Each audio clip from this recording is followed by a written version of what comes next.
আমাদের বড় ক্রাইসিস হচ্ছে অনেস্টি, আমাদের বড় ক্রাইসিস হচ্ছে মোরালিটি, আমাদের বড় ক্রাইসিস হচ্ছে sense of accountability and accountability. উপস্থিত আজকে যাদের সুযোগ্য নেতৃত্বে এই বাংলাদেশ অথবা আগামী বাংলাদেশ, সে সমস্ত প্রাজ্ঞ বিজ্ঞ রাজনীতিবিদবৃন্দ, আসসালামু আলাইকুম রহমতুল্লাহ। আজকের প্রোগ্রামটি তো বক্তৃতার নয়, সেটা তো বারবার দৃষ্টি আকর্ষণ করা হচ্ছে, এবং সংস্কারের যে সমস্ত উপাদান আছে সেগুলি নিয়ে আমি আলোচনা করতে চাই। আমি ধন্যবাদ জানাতে চাই এই সরকারকে আজহল এবং এই সরকারের সংস্কারে যারা প্রতিনিধিত্ব করছেন তাদেরকে। আমি মনে করি সরকার এই বিষয়ে সঠিকভাবেই এগোচ্ছে এবং যে প্রক্রিয়া ওনারা আগাচ্ছেন, আলাদা আলাদাভাবে কমিটি করেছেন, আমাদেরকে সেইভাবে অবহিত করেছেন, আমাদের সংস্কার প্রস্তাব যেন আহ্বান করেছেন। প্রত্যেকটি সংস্কার কমিশনের পরে আবার একটা শর্ট কমিটি করেছেন সেগুলোকে সিনক্রোনাইজ করার জন্যে।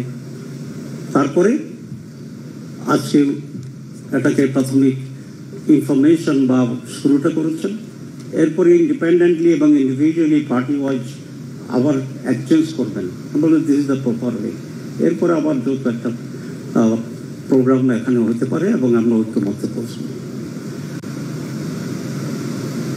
আমরা এটা মনে করি যে 71 সাল থেকে 24শে অগাস্ট পর্যন্ত বাংলাদেশে নানা সরকার শাসন করেছে, ক্ষমতার পরিবর্তন হয়েছে, নানা ঘটনা এবং অঘটন ঘটেছে, কিন্তু আমাদের মৌলিক কোনো পরিবর্তন, গুণগত পরিবর্তন খুব কমই হয়েছে।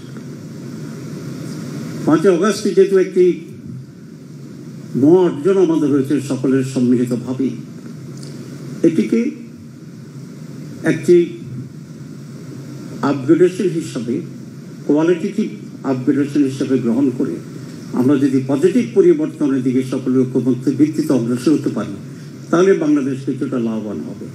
না হলে বিগত 54 বছরের মতো এরকম অনেক চুয়ান্ন আমাদের কাছ থেকে চলে যাবে। আমি সেই কারণে সংস্কারের যে উদ্যোগটা নিয়েছে এটাকে অত্যন্ত প্রয়োজনীয় মনে করি।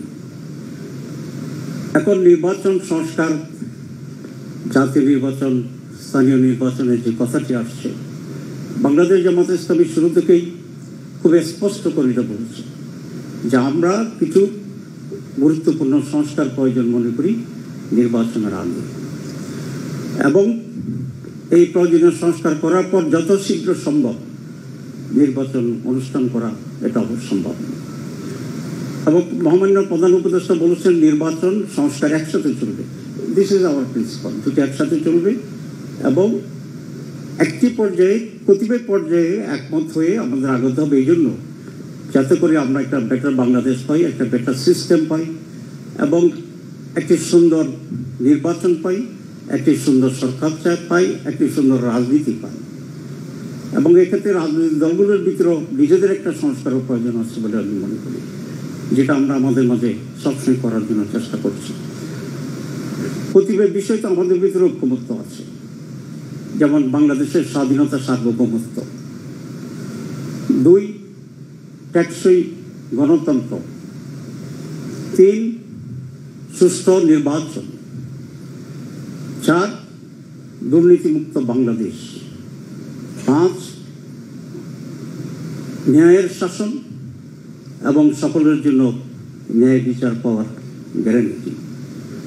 এই কতিপয় বিষয় যদি আমরা ঐকমত্য পোষণ করতে পারি, এবং দ্বিমত পোষণ করার কোনো সুযোগ আছে আমি মনে করি না, এবং এটাকে টেকসই করার এবং বাস্তবায়ন যেভাবে হতে পারে সে পর্যায়ে যে সমস্ত সংস্কার প্রয়োজন, আমি মনে করি এখন ওই সমস্ত সংস্কারের প্রতি আমরা ঐকমত্য পোষণ করতে পারি।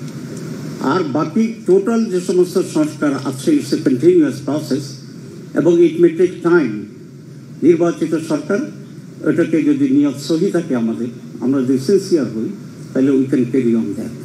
এখন খুবই গুরুত্বপূর্ণ দুটো বিষয়কে সামনে রেখে সরকার একটি জাতি গঠনের দিকে উদ্যোগ নিতে হবে, যেটি আমাদের সবচেয়ে বড় ক্রাইসিস। আমাদের বড় ক্রাইসিস হচ্ছে অনেস্টি, আমাদের বড় ক্রাইসিস হচ্ছে মোরালিটি, আমাদের বড় ক্রাইসিস হচ্ছে sense of accountability and accountability.